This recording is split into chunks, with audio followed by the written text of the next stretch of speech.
अनागारी गमपाला 1591 ला महाविहार मुक्त झाल्या पाहिजेत, बौद्धांच्या ताब्यात मिळाल्या पाहिजेत याच्यासाठी स्ट्रगल चालू केली। त्याच्यानंतर नागपूर मधीलच भंतेजी डी संघरक्षित म्हणून त्यांनी ह्या चळवळीला गती दिली आणि त्याच्यानंतर सुरई ससई भंतेजी यांनी ह्या लढ्याला फार मोठी ऊर्जा दिली। बौद्ध मंडळी आहे ती जागृत झालेली आहे की बौद्धांची जी विरासत आहे, बौद्धांचा जो हक्काचा श्रद्धेचा जो स्थळ आहे, जिथं तथागत गौतम बुद्धांना बोधी प्राप्त झालं, ज्ञान प्राप्त झालं असा तो स्थळ आहे, तो बौद्धांच्या ताब्यामध्ये देण्यात यावा याच्यासाठी आम्ही ही बैठक अरेंज केलेली आहे। भारतीय बौद्ध महासभेचे राष्ट्रीय कार्याध्यक्ष आणि समता सैनिक दलाचे राष्ट्रीय अध्यक्ष यशवंतराव आंबेडकर साहेब यांनी गेल्या कित्येक दिवसापासून महाबोधी महाविहाराच्या लढ्याला त्यांचा पाठिंबा दर्शवून प्रत्यक्षामध्ये संपूर्ण हा जो लढा आहे जागतिक स्तरावर नेण्याच्या दृष्टीने आज म्हणजेच उद्या संपूर्ण भारतातील जे कलेक्टरेट आहेत, जिल्हाधिकारी कार्यालय आहेत, त्याचबरोबर महाराष्ट्रामध्ये जेवढे 39 जिल्हा कार्यालय आहेत त्या जिल्हा कार्यालयांवरती भारतीय बौद्ध महासभा, समता सैनिक दल आणि ह्या महाराष्ट्रामधील देशामधील तमाम सामाजिक धार्मिक संघटनांना एकजूट करून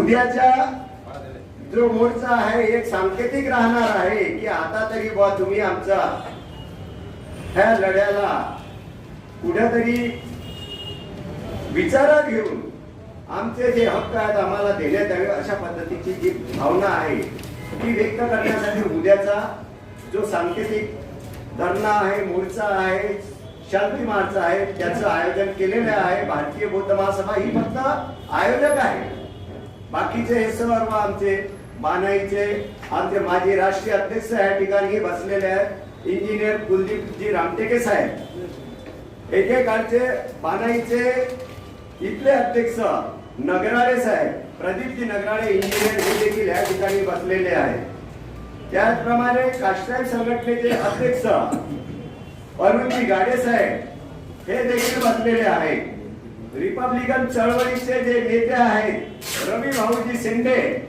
ते पण ह्या ठिकाणी बसलेले आहेत, ते सध्या नागपूर महानगराचे अध्यक्ष आहेत। दहीकर साहेब आहेत, पूज्य बदन म्हणजे ज्येष्ठ भिक्खू भारतीय भिक्खू संघाचे ज्येष्ठ पूज्य बदंत प्रियदर्शीजी ह्या ठिकाणी बसलेले आहेत। तर असा हा जो लढा आहे सर्वांच्या भिक्खू संघाच्या मार्गदर्शनाखाली आणि विविध संघटना आहेत नागपुरामध्ये, त्या सर्व संघटनांच्या वतीने आम्हाला हा लढा पूर्णत्वास न्यायचा आहे। त्याच्यासाठी या पत्रकार परिषदेचं आयोजन केलेलं आहे, त्या माध्यमातून आपल्या प्रसिद्ध पत्रकाच्या माध्यमातून ही बातमी लोकांच्या माहितीत प्रचारित व्हावी। मी आपणास माहिती देत आहे आदरणीय पत्रकार बंधू भगिनींनो, माझ्याकडे या संबंधात या लढ्या संबंधात एक विषय आहे की बोधगया टेम्पल ऍक्ट जो आहे तो रिपील म्हणजे खारिज करता येत नाही असं एकंदरीत वैचारिक प्रवाह आपल्या देशात सुरू आहे। तर त्याची भूमिका तपासण्यासाठी मी सध्या नॅशनल लेवलवर काम करत आहे, त्यातली मी माहिती देत आहे। पहिली गोष्ट म्हणजे हा ऍक्ट लागू झाला 1949 ला, त्यानंतर भारतीय राज्यघटना अस्तित्वात आली आणि त्या भारतीय राज्यघटनेत चक्क लिहिलेलं आहे की जे जुने कायदे भारतीय राज्यघटना अंमलात येण्याच्या अगोदर जे तयार झालेले आहेत त्यांचा पुनर्विचार करता येईल।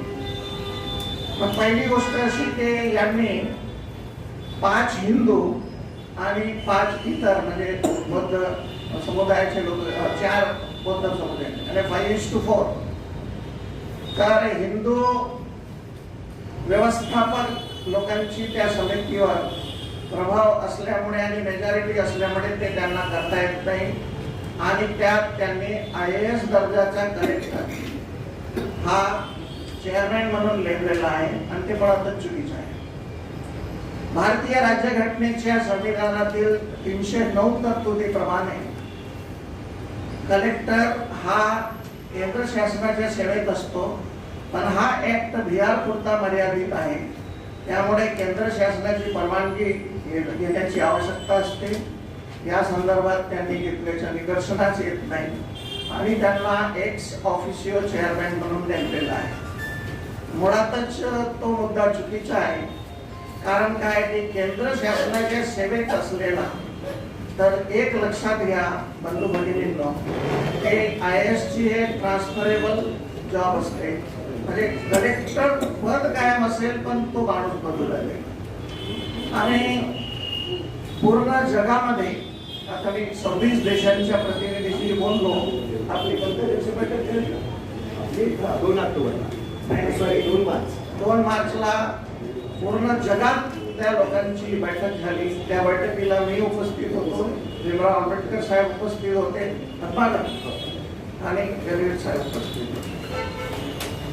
तर तुम्हाला सांगतो मी की world heritage site bye UNESCO हे 2002 ला बोधगया महाबोधी महाविहार हे डिक्लेअर झालेलं आहे. याचा अर्थ होतो की ज्यांच्या कार्यकाळात आता बिहार चालत आहे ते नितीश कुमार असो किंवा पूर्वी लालू प्रसाद यादव होतो, ते कस्टोडियन आहेत. ते जागतिक दर्जाच्या स्मारकाचे संरक्षक आहेत आणि युनेस्कोने डिक्लेअर केल्यानंतर कल्चरल आणि रिलीजियस लॉ ऑफ युनेस्को लागू होतो. त्यामुळे जर का यांनी या बिहारच्या मुख्यमंत्र्यांनी किंवा त्यांच्या प्रशासनाने हा बिहार बुद्धांच्या ताब्यात दिला नाही तर निदान 40 देशांचे प्रतिनिधी आताही आंदोलन करत आहेत. जिथं जिथं बुद्ध पोहोचले तिथे आंदोलन ऑलरेडी सुरू झालेलं आहे. न्यूयॉर्क मध्ये सुरू झालेलं आहे आणि बऱ्याच देशात सुरू आहे. त्यांची मागणी एकच आहे की this is a Buddhist place, let Buddhist people administer and implement. कारण महत्वाचं असं आहे की कोणत्याही बौद्ध विहारातून दंगलीचं तत्वज्ञान बाहेर येत नाही. तसेच बुद्ध धम्म याचा हिंदू धर्माशी काही संबंध नाही. कारण की महत्वाचं म्हणजे बुद्धाने देवाला नाकारलं होतं ना, त्याच्या जागी नैतिकता ठेवलेली होती. Buddha did not recognise God, but in place of God, Buddha replaced morality. That is the greatest benefit given by Buddha to the entire mankind of the world. म्हणून भारताची सगळ्या जगात जी प्रतिष्ठा आहे ते बुद्धामुळे आहे, इतर कोणामुळे नाही. और सारा जगत जो बुद्धमय हुआ तो बुद्ध भारत की तरफ, इस देश की तरफ बुद्ध के जन्मस्थान है इसलिए देखना है.